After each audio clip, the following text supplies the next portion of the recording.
120 secondes.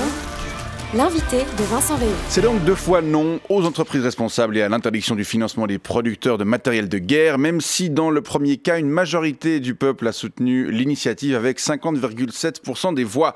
La règle de la double majorité prive toutefois les initiants d'un succès, puisque 14 cantons et demi ont rejeté le texte.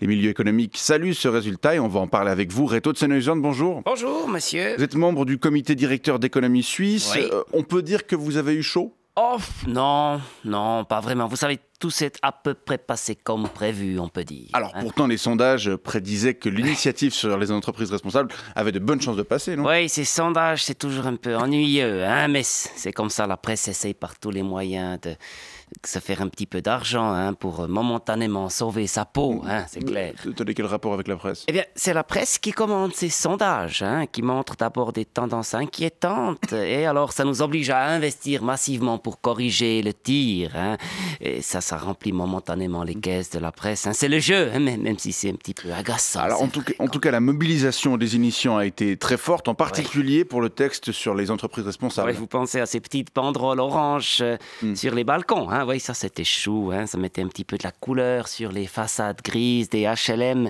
mais ça n'a pas servi à grand chose, hein, puisque dans les quartiers populaires il y a quand même très peu de gens qui ont le droit de vote, puisqu'il y a surtout des étrangers qui habitent là-bas. Non, notre méthode a manifestement été bien plus efficace, hein. Notre méthode, ça veut dire dépenser beaucoup d'argent pour mobiliser les gens sérieux, ça veut dire les hommes alémaniques, plutôt âgés et plutôt conservateurs, hein. C'est clairement eux qui ont fait pencher la balance. Et on a aussi, il faut dire, pu compter sur un instrument magique, hein, qui empêche tout changement trop radical, le fédéralisme. C'est vrai que vous devez une fière chandelle à la règle de la double majorité. Ouais, vive la protection des minorités, hein, qui est clairement un outil de droite, même si la gauche le loue aussi parfois. Vous avez beaucoup dépensé pour cette campagne ? Pas mal, je dois dire pas mal. Ouais. Pas mal ? Combien ? Comme d'habitude, on va malheureusement pas pouvoir vous dire combien, parce que c'est un montant que vous pourriez pas comprendre, hein, mais c'était un paquet de fric, ouais, mais on peut dire que c'était un investissement très rentable, puisque on va pouvoir continuer à faire des profits très importants grâce à ça. Non, ça valait la peine, c'était un investissement qu'on regrette pas. Qu'est-ce que vous répondez à la majorité des citoyens qui appelaient de leur vœu un renforcement de la place de l'éthique dans le monde des affaires ? Je leur réponds que l'éthique, c'est bien joli, mais ça finance pas les retraites et surtout ça grève nos dividendes, hein. Non, l'éthique, il faut pas que ça devienne un coup, ça doit rester un concept de marketing, hein.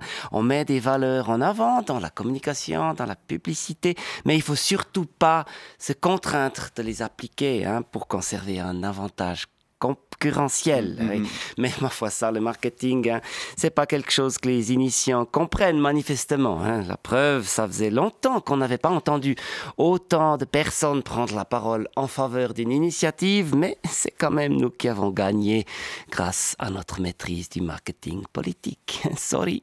On verra si la pratique va tout de même évoluer en matière de surveillance et de politique d'investissement. Non. Et maintenant, je dois vous laisser, hein. Il faut que j'aille placer des ordres pour acheter des actions dans une entreprise qui fabrique des sous-munitions et puis aussi dans une mine de lithium. Je crois que ça va pas mal monter aujourd'hui. Reto de Senneusand, je vous remercie pour cet éclairage et je vous souhaite une bonne journée. Merci, je reviens quand je veux.